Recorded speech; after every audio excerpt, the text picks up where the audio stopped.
Hello and welcome to our virtual celebration for Human Rights Day 2020. And what a year it has been. One that many of us in every corner of the globe are, I am sure, keen to leave behind us, with hopes for a much, much better, kinder 2021. At the UN Human Rights Office, we fervently share this hope, and we would like to use this Human Rights Day to reflect on just how we can recover better together from all that 2020 has thrown at us. I'm Ravina Shamdasani, a spokesperson for the office, and I've had the honor of being part of the UN's inspiring human rights work for more than a decade now. And today I look forward to sharing with you in this program many of the important lessons that human rights defenders from across the globe have put to us. Lessons that will surely help us to breathe life into the Human Rights Day theme this year.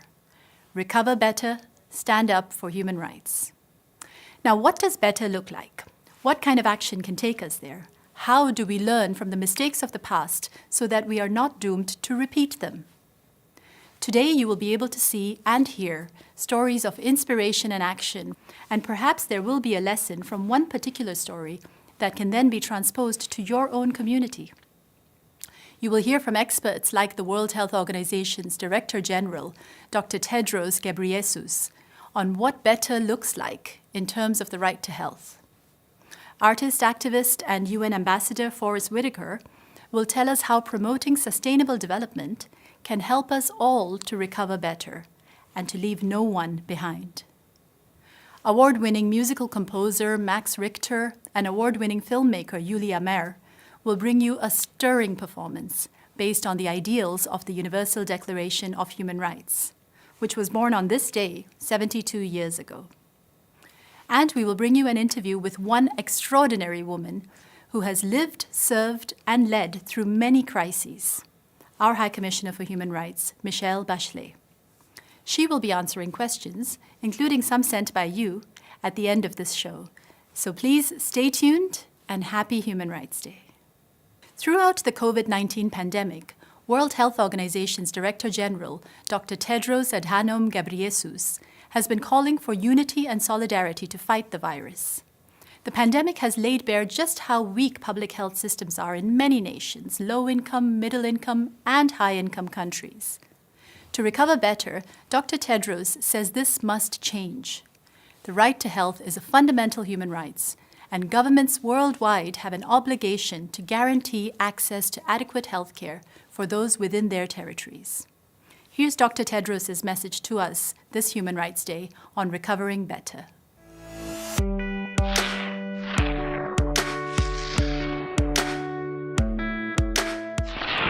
In 1948, as the world sought to rebuild from the horrors of the Second World War, two documents came into force that have shaped the health of the world's people for more than 70 years.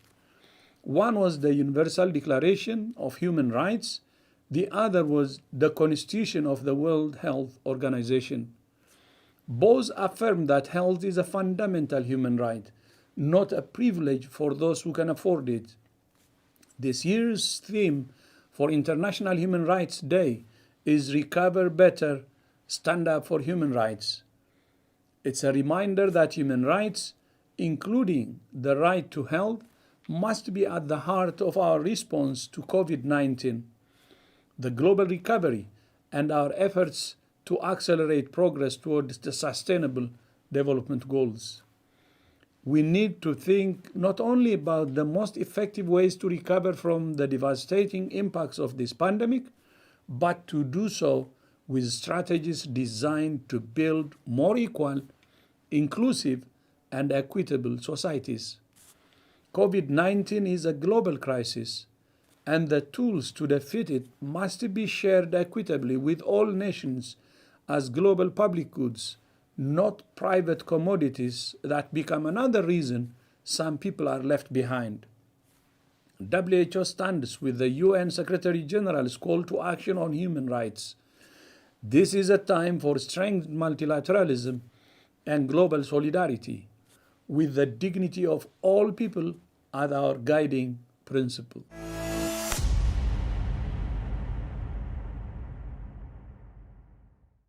If you're just joining us, welcome to the Human Rights Day virtual program. Up ahead, we will be looking at 4 themes in particular that are important to address in a bid to recover better together: discrimination, sustainable development, inequalities, and participation and solidarity. Now, structural discrimination and racism has meant that the pandemic has disproportionately affected minorities. People in discriminated groups were overexposed and underprotected due to limited healthcare access. And the UN Committee on the Elimination of Racial Discrimination has highlighted an increase in stigmatization, labeling, and scapegoating. But amid this rising tide of discrimination, individuals and communities are finding ways to provide better support to those most affected. We bring you 2 such stories. The first, from Panama, on the impact of lockdown measures on transgender people.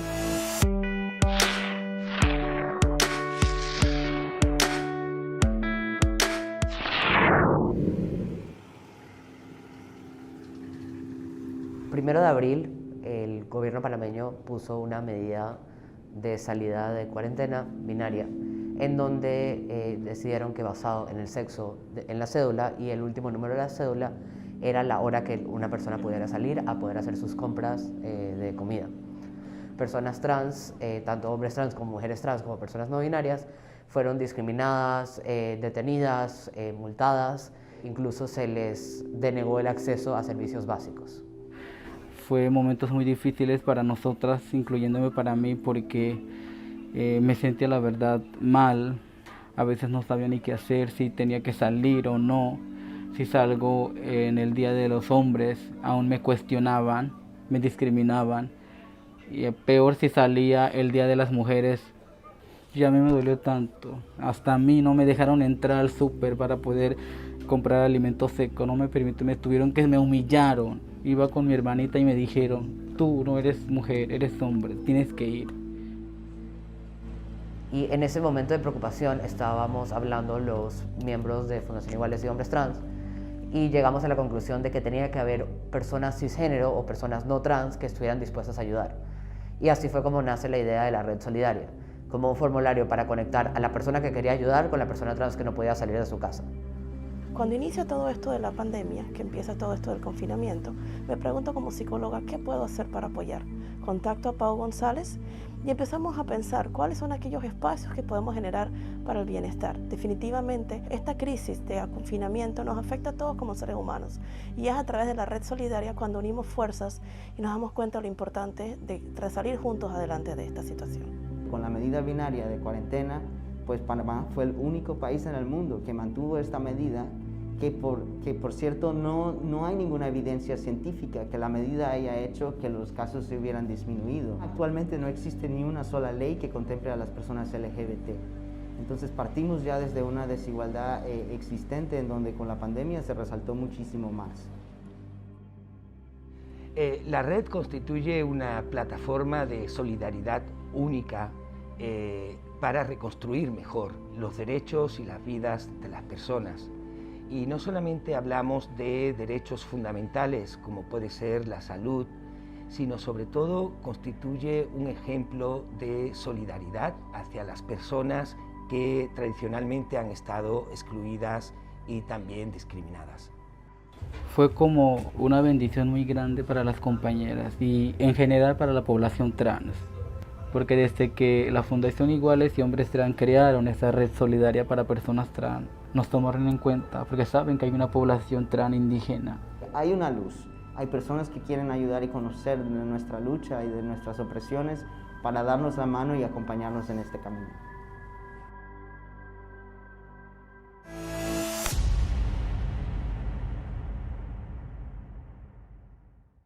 We will now hear the story of Shaima from Tunisia, a sign language interpreter who did something beautiful and simple. She saw an important need and she volunteered to use her skills to fill it. And in so doing, she made a huge difference in the lives of people who are deaf and hearing impaired in Tunisia.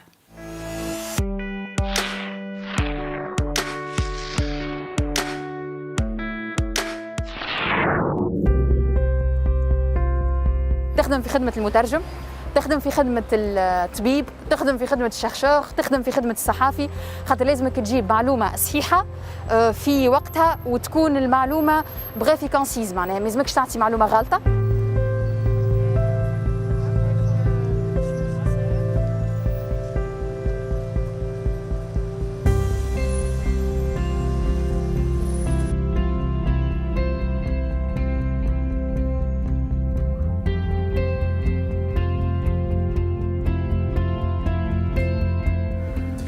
أهمية مبادرة جايمة أنه الأشخاص ذوي الإعاقة السمعية أصبح عندهم الحق للوصول للمعلومة، وهذايا من الأشياء اللي تخليهم يمارسوا مواطنتهم، وأيضا يتمتعوا بحق نص عليه الاتفاقية الدولية لحقوق ذوي الإعاقة وأيضا منظمة الدستور التونسي.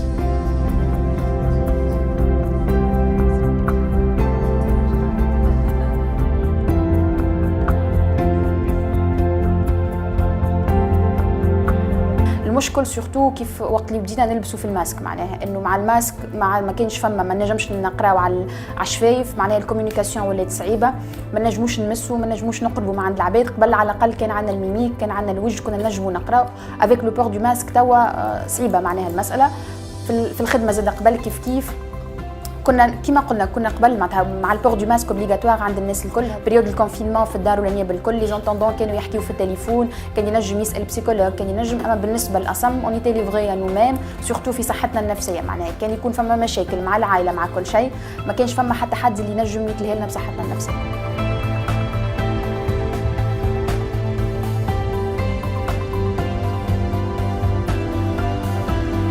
الموتيفاسيون جاتني من اني انا نعرف الكوميونيتي بالباهي، نعرف لي بوزوان نتاعهم، وهي عمليه نجم نقولوا انسانيه اكثر منه الواجب نتاعك، خاطر انت تعرف اللي كان انت عندك المعلومه واللي كان انت ما تقدمش وتقعد تستنى حتى الناس تعطيك حقك، والا خاطر هي الخدمه نتاعنا كل شيء. تنجم برشا عباد صحتها تكون في خطر، وينجم برشا عباد لا قدر الله يتعرضوا لسوء فقط خاطر انت سبقت الفلوس على الواجب نتاعك الوطني ولا الواجب نتاعك الانساني.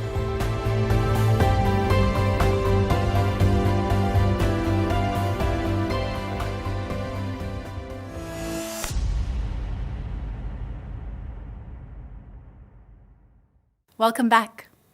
Staying with the topic of discrimination, let's go now to Brazil.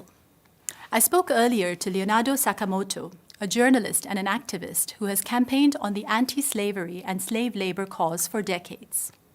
In 2001, he created Reporter Brazil to expose the inhuman and slave-like conditions of workers in his country. He was also on the board of directors of the UN Volunteer Trust Fund on Contemporary Forms of Slavery. Leonardo's work and pursuit for justice and recognition of the rights of those facing discrimination and slavery has been relentless. When I spoke to him, I started off by asking him how the impact of the pandemic was felt in the communities that he works with.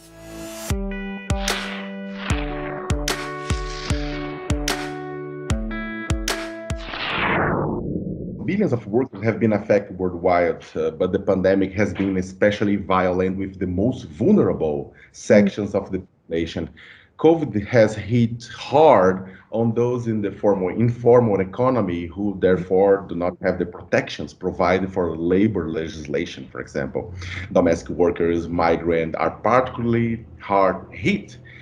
And of course, discrimination by gender, ethnicity, sexual orientation, age, social origin, which already made it difficult for people to access decent work, had its effects increased when met with the pandemic.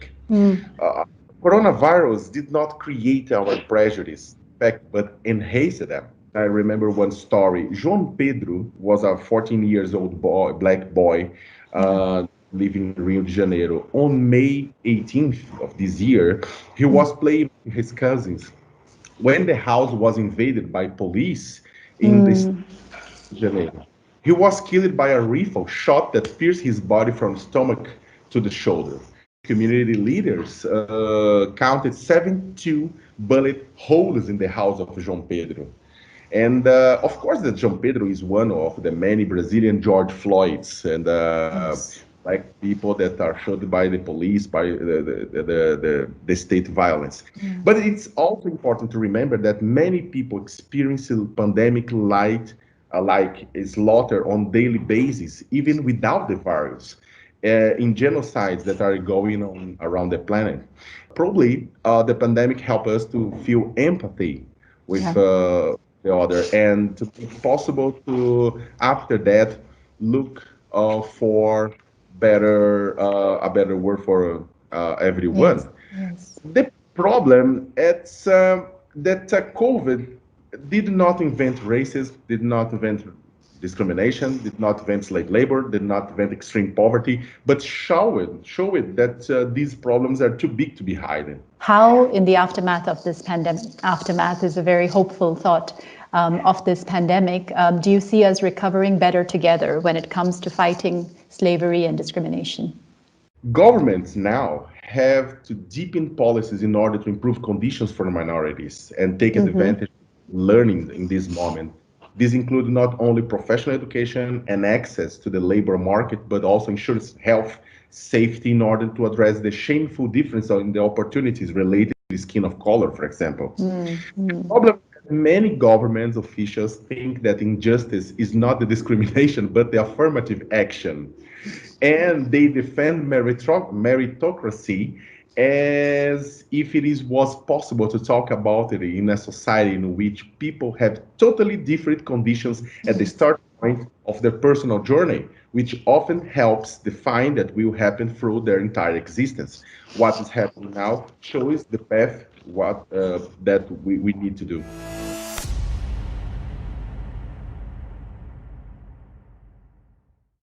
This pandemic has had devastating impacts on the economic and social rights of people across the globe, which have exacerbated and fed the pervasive inequalities both within and among countries. The gap between the richest and the poorest continues to grow wider.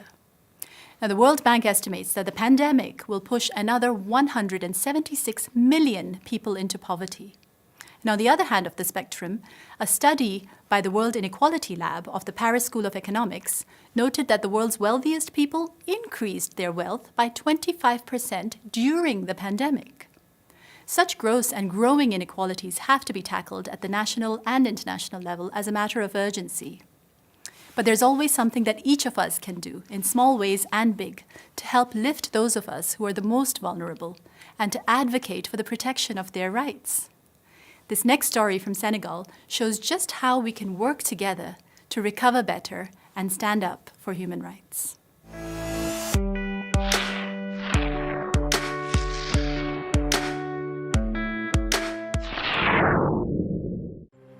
Nous sommes à Grand Médine, un quartier populaire de Dakar, et c'est un lieu de prédilection des enfants talibés naturellement parce qu'il y a beaucoup de monde qui y passe. Ce sont des enfants âgés de 2 à 15 ans à peu près et qui sont confiés par leurs parents à des maîtres coraniques pour leur apprendre la religion musulmane et le Coran. Et ces maîtres coraniques les amènent dans les centres-villes pour les forcer à manger. Au début de la pandémie, elles n'étaient pas dans les plans de prise en charge. Malgré les mesures prises, l'état d'urgence décrété, le couvre-feu et tout, on voyait encore énormément d'enfants dans les rues. Pendant cette période-là, on ne les donnait plus à l'aumône parce que les gens avaient peur de la transmission. Donc ce qui fait que ces enfants étaient confrontés à une double vulnérabilité. Ils étaient laissés à eux-mêmes dans les rues, mais ils n'avaient même pas de quoi manger. Et donc c'est en ce moment-là que nous avons tiré l'alerte pour que le gouvernement puisse prendre en charge ces enfants dans les plans de riposte. Merci. Maintenant, ces enfants bénéficient aussi, comme dans tous les centres, des activités socio-éducatives, notamment l'alphabétisation, les activités d'insertion comme le cuir, les activités sportives comme le cirque.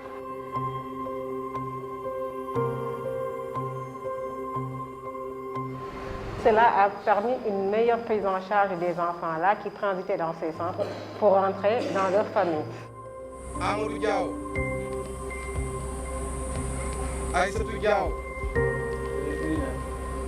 Ce que cette pandémie nous a enseigné est qu'on ne peut pas vivre en vase clos. On a négligé les droits des enfants à un moment donné. Ça pourrait être également un déclic pour permettre à l'État de prendre en charge durablement cette question-là.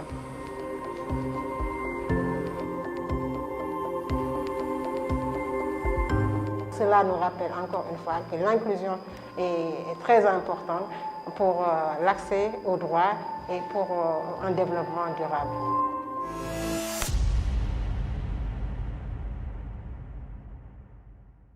Welcome back to Recovering Better, Stand Up for Human Rights, where we look at how to build back better with stories that inspire and innovate. I'm your host, Ravina Shamdasani. Now, music is an expression of the diversity of human beings.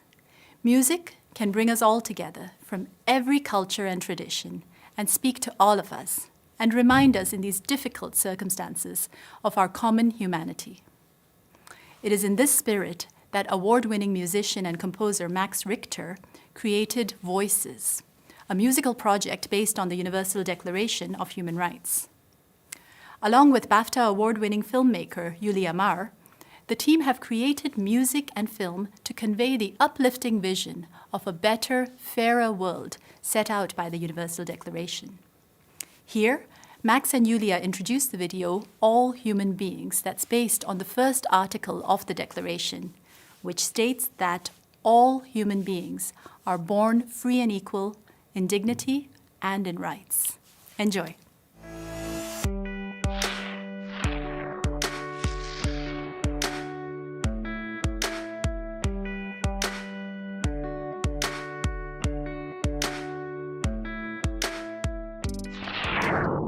I guess the project, in a sense, starts from a feeling of dissatisfaction about the world we have made. A sense of, things which somehow we got lost along the way. The world that we see around us is a world which really doesn't reflect the values set out in the Declaration. So yeah, the project is about, trying to, in a way, remind us of the human potential, human possibilities, human creativity, imagination, all of those good things. And I think we were both together looking for something to give us all hope. And there's been so many huge changes, not just in the last year, but in the last 10 years particularly. And we were looking for hope, and we were looking for to give our children hope and to give the next generation hope as well. And I think the text does that. It's a very hopeful document, and that's fundamental to it, I think.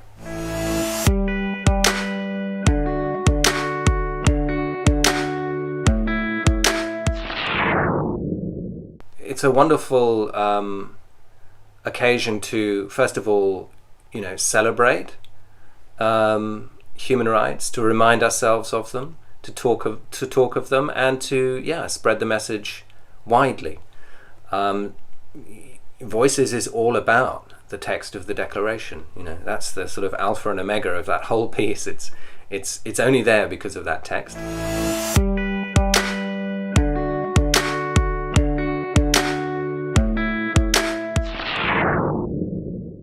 Well, I hope that people watch it and that they come away with a greater sense of compassion. The video is all about compassion, and it's to do with a shared experience of life, and that we all do share, no matter who we are, no matter which country we live in.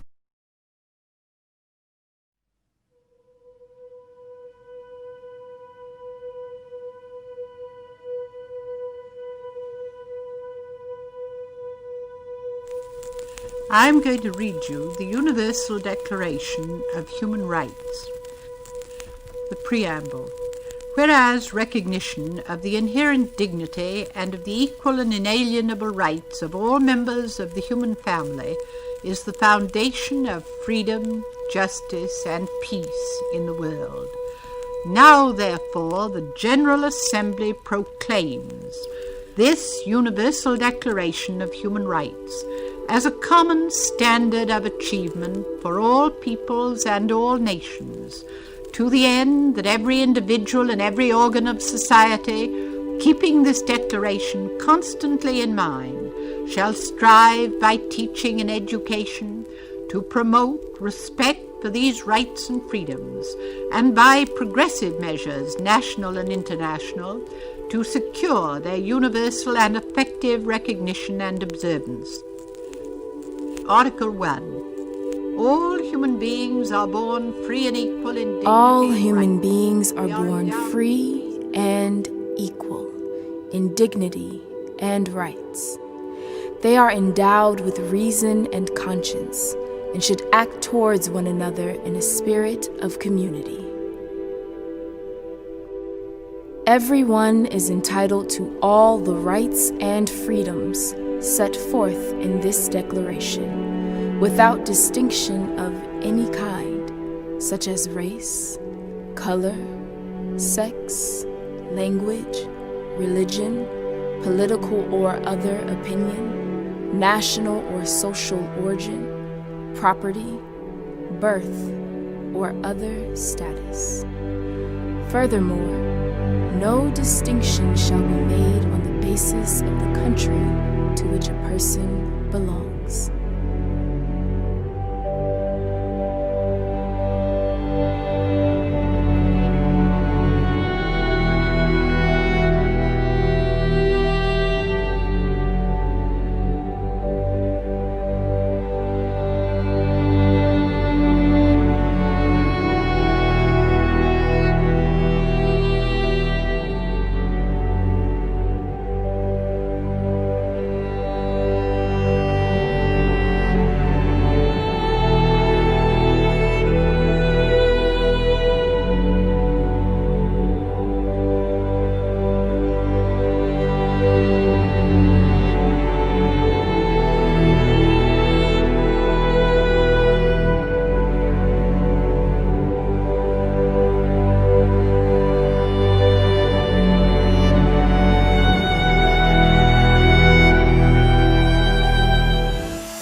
Welcome back to the program. I'm your host, Ravina Shamdasani.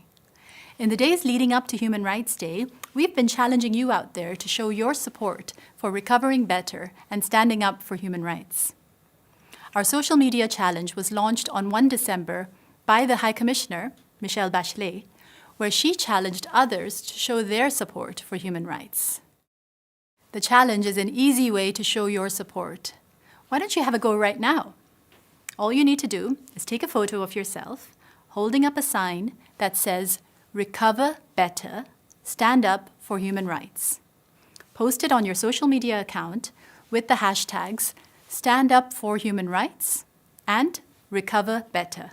And that's it. You could even be featured on our Wall of Champions, where we like to acknowledge those who help stand up. There is still time to post, so please join the challenge, make a sign, nominate your friends to do it too. For us all to recover better, we need to promote sustainable development for all, leaving no one behind. The Sustainable Development Goals are 17 goals crafted by all UN member states to end poverty, protect the planet, and ensure all people enjoy peace and prosperity by 2030. Well, the pandemic has had an impact there too. Access to education, gender equality, good health and well-being, reports have shown that all 17 of the SDGs have been negatively impacted by the crisis. Environmental degradation is on the rise. We have already seen how healthcare systems have been stretched in many countries. And school closures have left thousands of children without access to education. But in the face of such grand goals and seemingly insurmountable obstacles placed by this monster pandemic, these teachers from Jamaica took it upon themselves to make sure that no child is left behind in their communities, using the powerful tools of a blackboard and some chalk.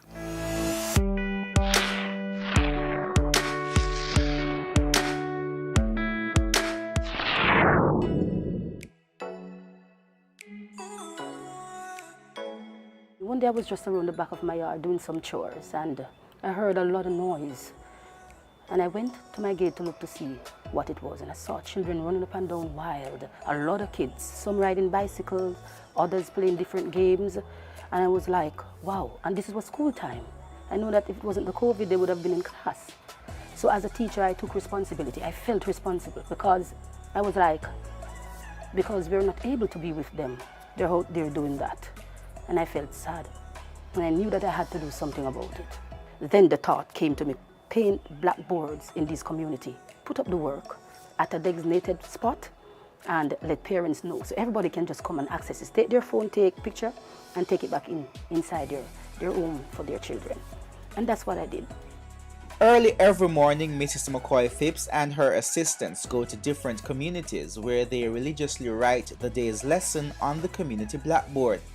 The devout teacher says the COVID-19 pandemic has only increased her resolve to reach as many students as possible. It's called for teachers to be critical thinkers and proactive. And I can't let my children down. It doesn't matter if they're not members of my class.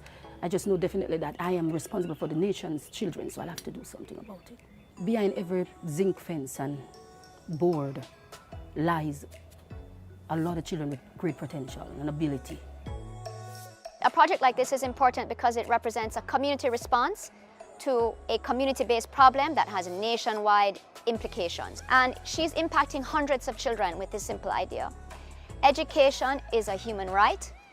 We all have a right to a quality education. These blackboards are ways to help ensure at least some access to the content for the children so that at least every day they have something structured happening. She's working with the parents and the community to make sure that the teaching and learning doesn't stop, and we applaud her for that. Equal access to education. You don't know where these great children are. You just have to make sure that nobody's left behind, hold their hands and bring them. Every child can learn, every child must learn.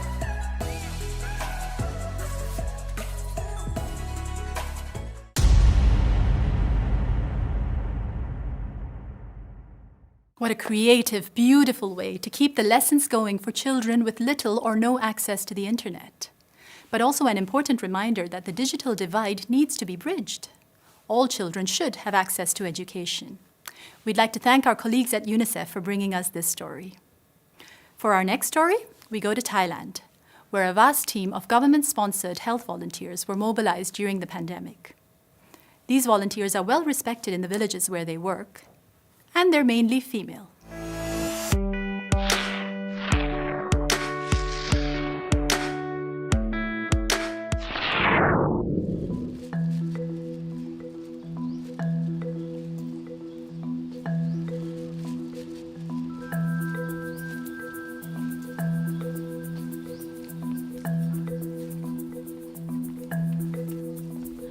Women health volunteers are helping to break the stereotype that the role of women in society is limited at home, families, and domestic sex.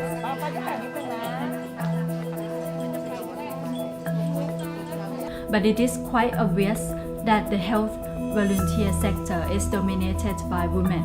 I think women can take meaningful roles in pandemic prevention for the whole community and for the country.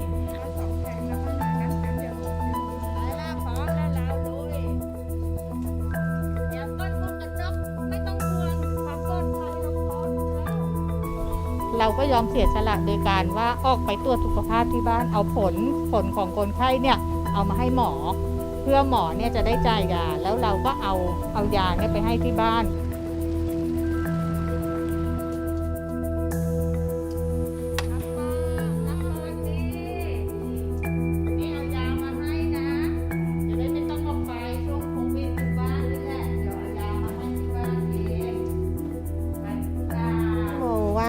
สังคมยอมรับความสามารถของผู้หญิงมากขึ้นนะเพราะว่าบทบาทของผู้หญิงก็หลายๆอย่างเทียบเท่ากับผู้ชายได้แล้วก็ตอนนี้อย่างน้อยอย่างอสมเราเนี่ยเป็นจำนวนผู้หญิงมีมากกว่าผู้ชายผมว่าในสังคมไทยแล้วนะผู้หญิงเนี่ยได้รับการยกย่องนะคือหมายความว่าเวลาเขา approach เข้าไปทำงานนะครับผู้หญิงก็ได้รางวัลได้รับการเชิดชูเยอะนะครับได้รางวัลดีเด่นมากน่าจะทำให้จำนวนของคนที่อาสาสมัครที่เป็นผู้หญิงเนี่ยเยอะขึ้นครับ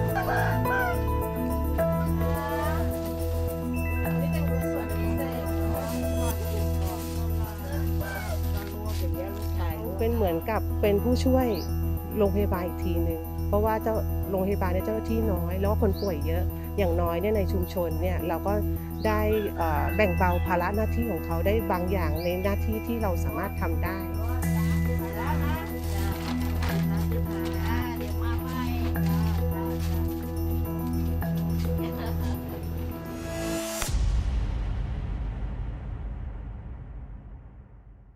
My next guest is as recognizable for his work on issues of peace, development, and youth activism as he is for his work on screen.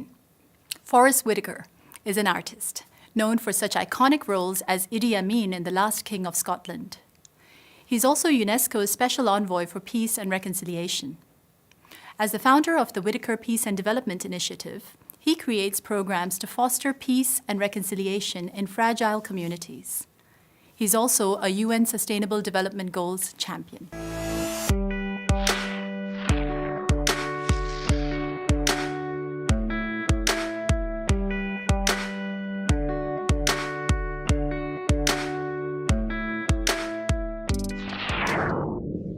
One of the main issues stemming from the pandemic is the complexity of its impacts on so many aspects of human life. The direct footprint of the virus is significant. Tens of millions of people have been infected, and nearly 1.5 million people have already died of the virus. But many others beyond those figures also suffered from COVID-19 because it stressed the capacity of our hospitals and medical staff. In this sense, we are the victims of not just the virus, but also of the failures in our healthcare systems. This is a stark reminder that the SDGs, and especially SDG 4's focus on health, are called to think in the long run and to look at problems from different angles.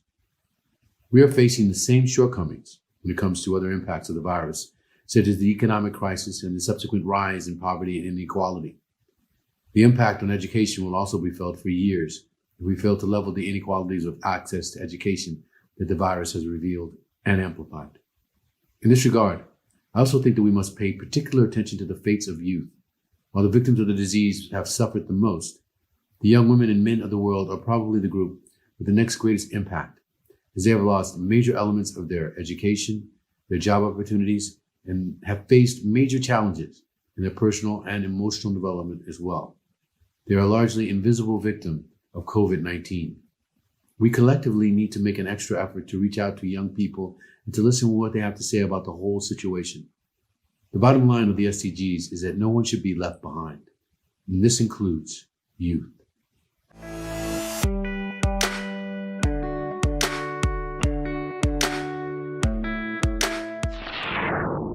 Working with young people is central to my mission both as UNESCO Special Envoy for Peace and Reconciliation and as CEO of the Whitaker Peace and Development Initiative. Youth are our partners on the ground. When COVID-19 first impacted the countries where my foundation has a presence, the youth we work with quickly came to us, asking for support to help their communities and face the pandemic. In South Sudan and Uganda, 1,300 youth peacemakers went into villages and remote areas to disseminate reliable information about the COVID-19 virus and shared hygienic supplies like soap and hand washing stations with more than 250,000 people. They produced close to 55,000 face masks to support the remote villages. In South Africa, our youth have been requested by local leaders to organize awareness events in response to the rise of domestic violence that followed the lockdowns. All in all, these youth have reminded us that whatever challenges we are faced with, there can be no sustainable future for humanity if we don't work together in the spirit of solidarity.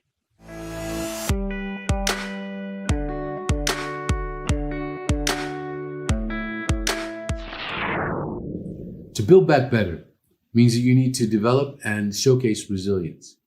This is what I have learned from my work in conflict-affected and vulnerable areas. When an earthquake strikes down a house that stood on fragile, worn-out foundations, you do not want the same house rebuilt.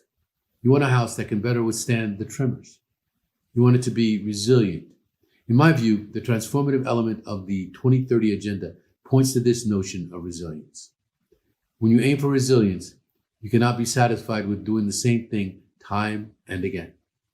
First, you want to pay attention to the local context rather than applying one-size-fits-all models that will not prove resilient in the long run.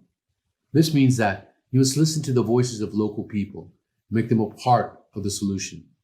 It boils down to respecting and promoting human rights.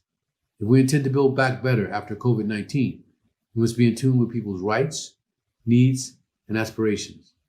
We need international efforts and national commitments, but we need this inclusion to have local resilience.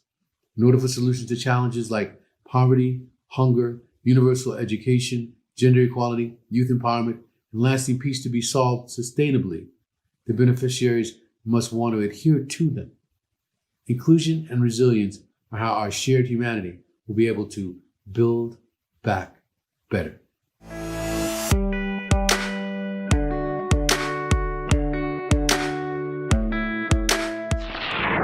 Today, we celebrate the human rights of all human beings. Happy Human Rights Day.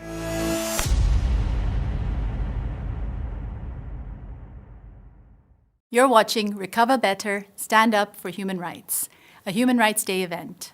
I'm your host, Ravina Shamdasani, Deputy Spokesperson for the UN Human Rights Office. Don't forget, High Commissioner Michelle Bachelet answers some of your questions a bit later in the program. Now, this pandemic has made it crystal clear. We are all in this together. From individuals to governments, from civil society to grassroots communities, everybody has a role in building a post-COVID world that is better for us all. Recovering better means encouraging participation and solidarity. We need to ensure that the voices of those most affected inform recovery efforts. People should be empowered and given platforms to speak up without fear of being silenced and to participate in the decisions that affect their own lives. Our next story from Ukraine is about using digital technology to ensure that people living on the margins of society are able to have a voice and a livelihood.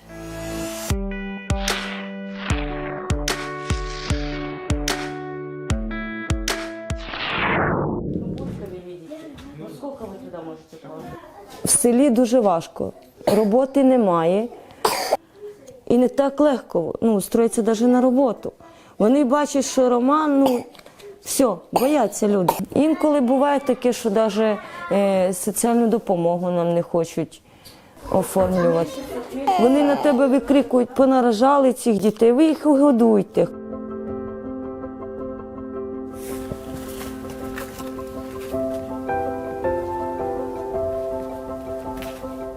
Соціальна ізоляція та дискримінація піддають великому ризику ромську національну громаду, тим паче у зв'язку з пандемією, яка розвивається швидкими темпами в Україні. На жаль, через те, що деякі роми не мають документів, які посвідчують їх особу, вони не можуть заключати угоди з сімейними лікарями. І це дає свій результат, вони не можуть отримати медичну допомогу і взагалі доступ до медичних послуг ускладнюється.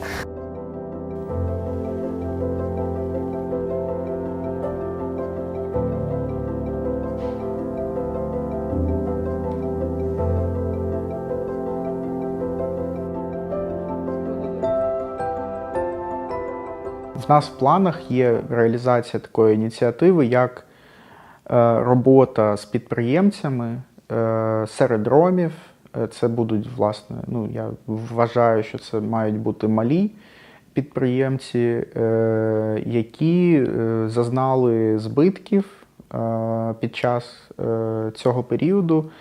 І наше завдання буде дати їм навички адаптації, переходу до сучасних реалій в таких умовах. Це можлива і реалізація їх діяльності онлайн, можливо якось переформатувати ті послуги, які вони надають, більш зробити їх, знову ж таки, безпечними.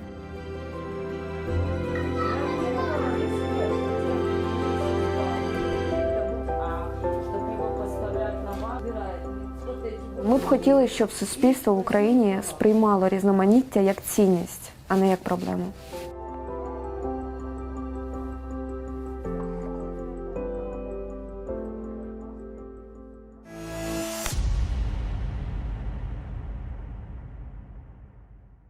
During the pandemic, we have all witnessed and perhaps carried out acts of solidarity, small and big.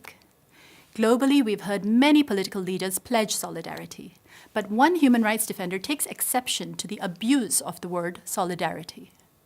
Abdul Aziz Muhamat spent nearly 6 years at an offshore detention facility at Manus Island in Papua New Guinea. He drew attention to the plight of the migrants and refugees at the facility through podcasts and books.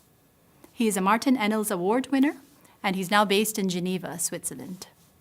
I had the privilege of speaking to him earlier when I asked him what solidarity means to him.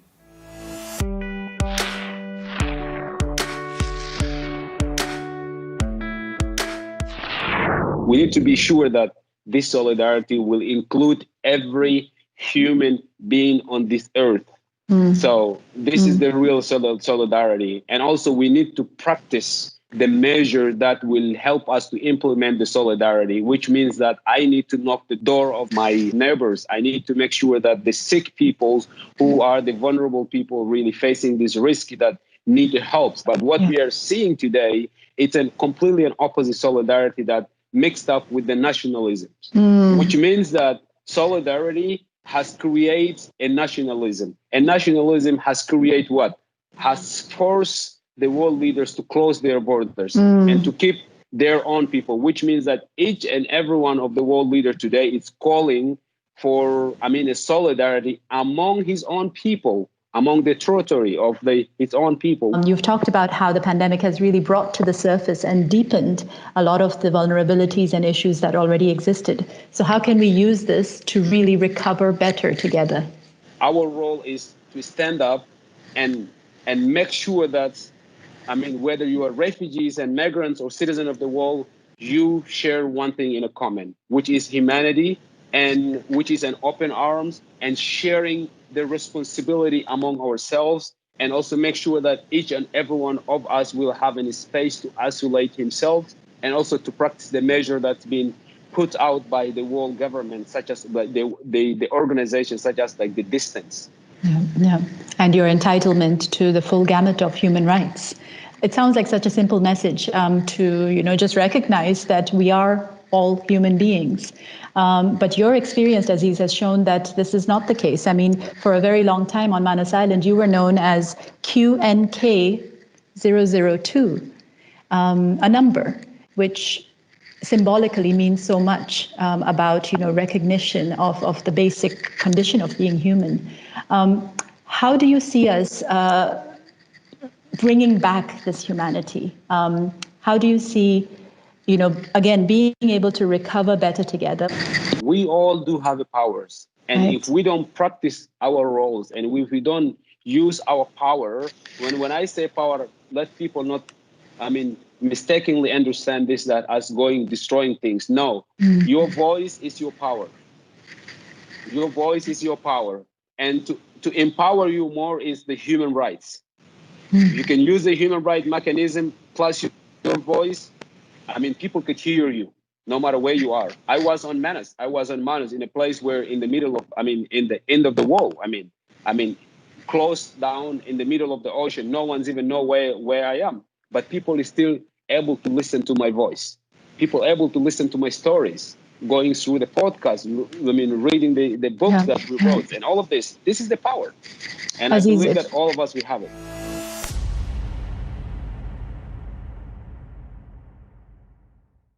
We all have the power, indeed, powerful words from Abdul Aziz. Each of us, we have the power to make a difference. In our next and final story, we go to Cambodia, where they asked a variety of people what recovering better looked like to them. And the answer was a music video.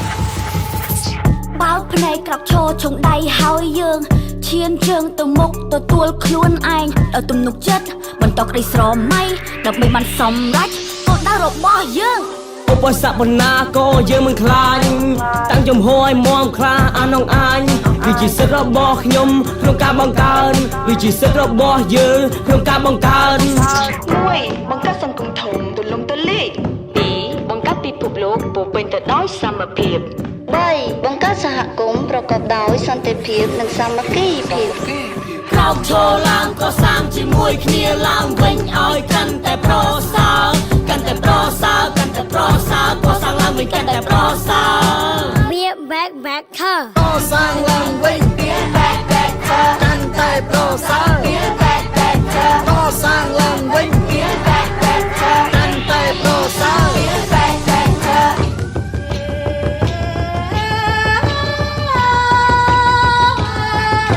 ពួកយើងនាំគ្នាក្រោកឈរដើម្បីសិទ្ធិមនុស្សសិទ្ធិមនុស្សជាពន្លឺនៃក្តីសង្ឃឹមថាមពលដែលយើងត្រូវការជាអំណាចនៃការផ្លាស់ប្ដូរអនាគតដែលយើងប្រាថ្នាចង់បានមិនថាអ្នកជានរណាមិនថាអ្នកមកពីណាយើងមានសិទ្ធិស្មើគ្នាយើងរួមគ្នាបង្កើត4បង្កើតវប្បធម៌ដែលមានសេរីភាពអាចបញ្ចេញមតិគំនិត5បង្កើតបរិយាកាសដែលគ្រប់សភាវៈអាចវិវត្តនិងរីកដុះដាល6សិទ្ធិក្នុងការបង្កើតជីវិតដែលពេញទៅដោយសុខភាពល្អទាំងកាយទាំងចិត្តស្ថិតក្នុងគ្រាលំបាកនេះយើងមិនអាចបាត់បង់ក្តីសង្ឃឹមលើអំណាចរបស់យើងក្នុងការបង្កើតអនាគត That this was a need of those people their age. So they mobilized to give that to them. Any messages that you want to give out there to young people or to people of more advanced age on taking young people seriously and why their participation is important in building back a better world for us? Whenever I talk to people in position, people who create policies, I always tell them that when we have these problems that we've never seen before, because of climate change, because of the pandemic, because of all these new challenges to democracy or to stable societies that we've seen in the recent years. When we have problems that are out of this world, we can't just use the solutions that we've been using these past years. So we need to tap into our reserves of creativity and innovation. And for me, that's really these young people whose imaginations are, always on the run and unbridled. Yeah, and who can really tap into their inner reserves of playfulness and creativity. And when you're able to leverage that, then I believe we'll come up with very creative solutions to all these problems we're facing.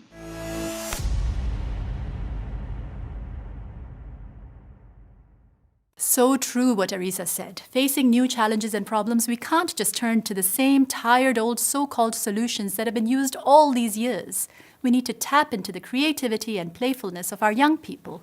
We need the participation of young people in helping us recover better. Now it is my great honor to turn to a woman I deeply admire, Michelle Bachelet, our High Commissioner for Human Rights. Michelle Bachelet has served in many capacities through numerous crises. As a doctor, as a Minister of Defense, as a Minister of Health, as President of Chile 2 times, and as head of UN Women, and also as a mother, grandmother, and so much more. High Commissioner, welcome.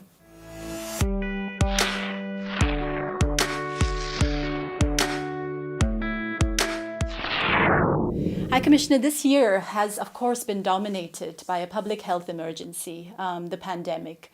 Your message throughout this time has been consistent, that this is a human rights crisis, and the issues that it has thrown up are not new, but in fact it has just deepened and accelerated the crisis. And you've asked for human rights to be at the center of the response.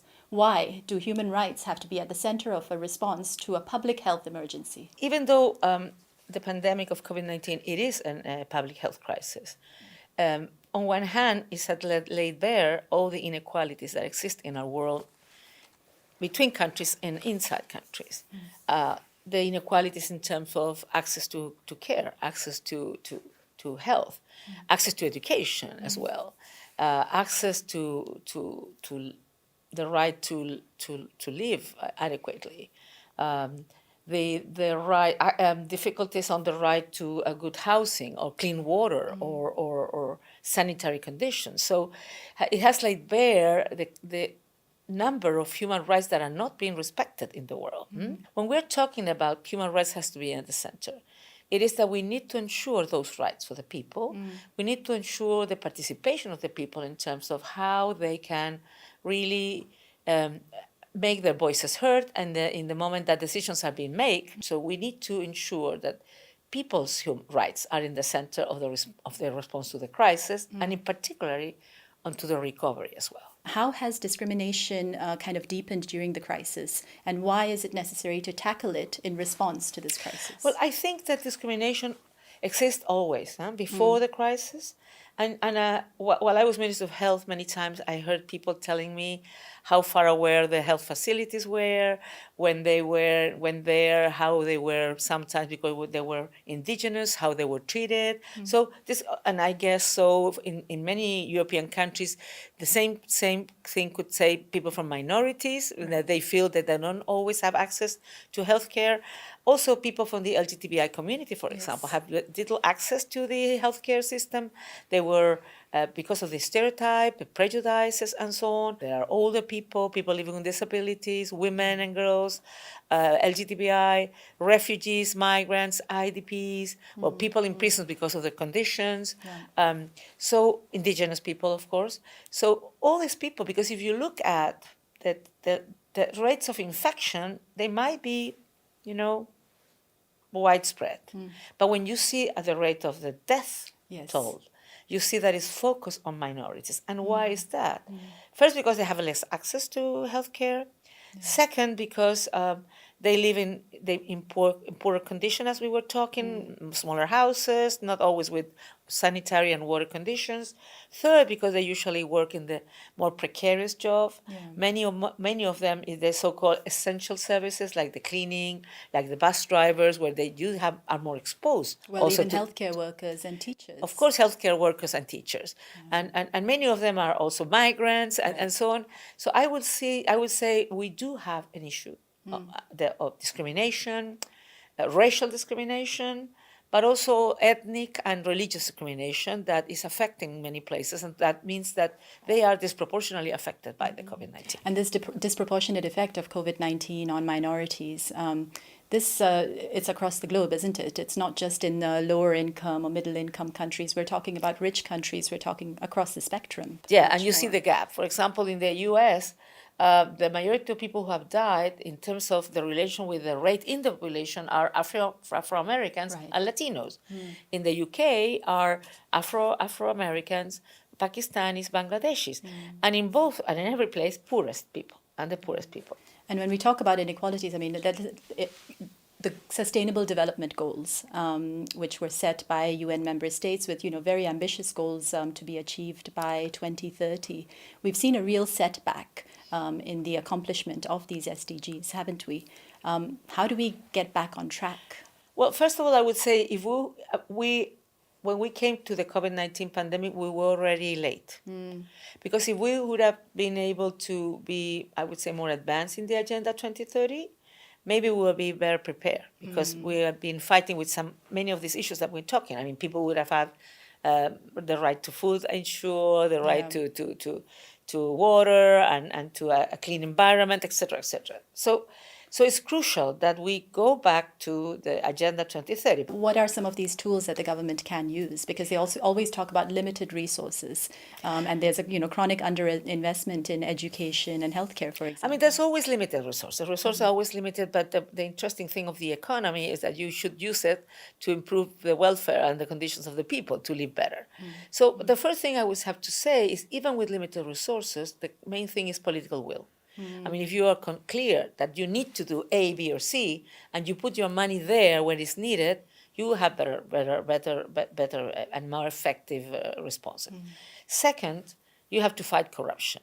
Right. Corruption, because in many places there are money, but they go to the pockets of some people. The third thing is you need to do progressive tax reforms, because there's a lot of, I mean, in every country, yes, the country can be poor, but you always find rich people, and you always find businesses, international or national businesses, and they have to pay their taxes.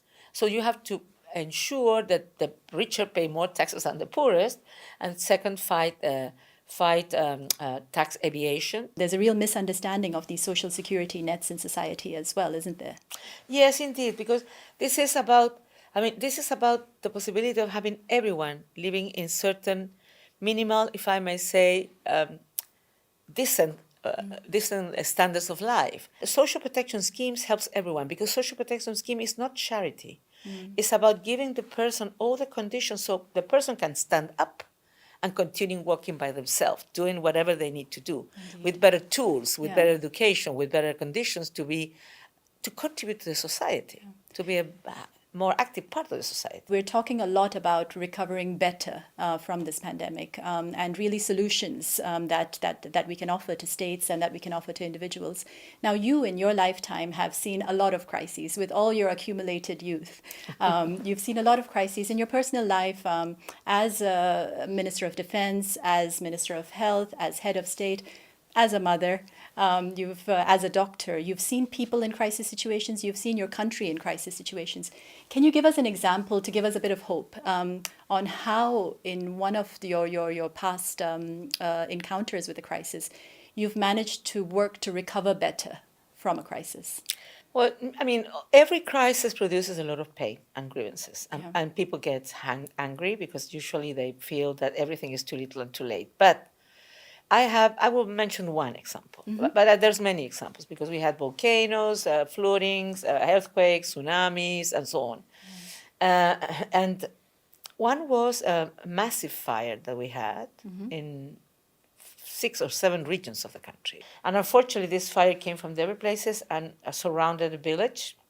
So we had like 24 hours or less to evacuate all the villagers. So it was completely destroyed. And it was terrible because it was a beautiful place with very simple people living there. So what we did, first of all, evacuate them, of course, put them, depending on the situation, into shelters or into, some people had families in other cities close by, and so on. We supported them with food, clothes, because they lost everything. And then after the fire was controlled, we started cleaning the place, having meetings with the organization, with the neighbors, and working with them how we build back. And in this build back, we try to improve the quality of houses, but also the health facility, the firefighter station, the police station, and so on. And it took some time, and that's one thing that many times is difficult for people to accept, that it's not easy to build back in a minute. It takes some time.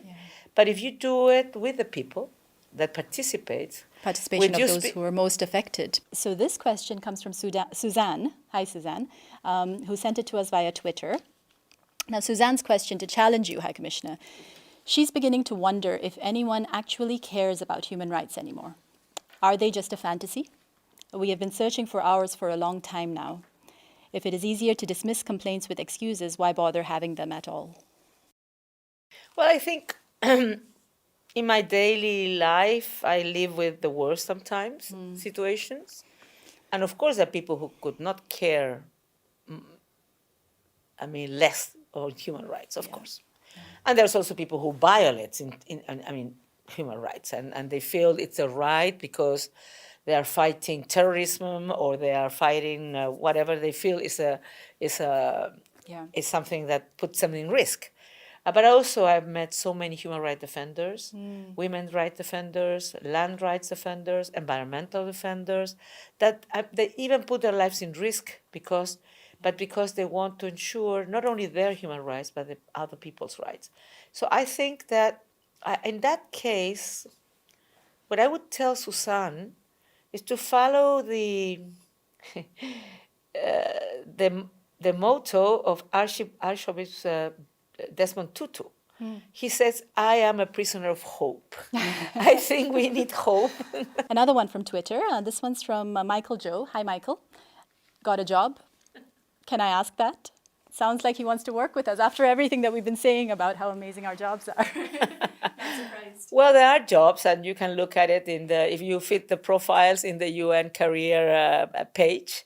But also, you could join an NGO in your neighborhood and your country that also works for human rights. Now, this is another question, much more general. What exactly is Human Rights Day, and why are we sitting here celebrating it? Well, in 1948, the 10th of December in Paris, there was the signature of the Universal Declaration of Human Rights. I think the world, after two wars, particularly the Second World War, decided that this could not happen again. I mean, that no one deserved to live something like this again. And decided to think on which would be the essential rights that all of us should have because of being human beings, only because of being human beings. And we need to ensure that all the people in the world can have access to all these rights. So I think it's still very valid, and that's why we celebrate it. Not to say everyone has its human rights ensured. No, it's to say these are the minimal standards for all human beings. And we need to, when we celebrate what we are saying, we affirm our commitment to continue working at different levels, as member states, as parliament, as people in the community, as business, as everyone, all the peoples of the world, to ensure that we can say, yes, now Universal Declaration is a reality.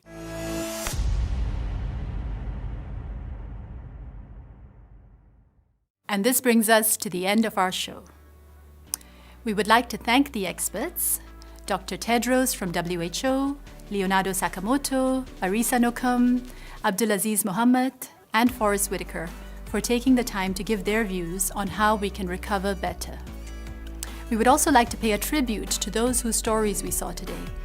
Your work has been an inspiration. If each of us can draw one lesson from your creativity, resourcefulness, passion, and desire to stand up for the rights of your fellow human beings, I think we will be well on the road to recovering better together.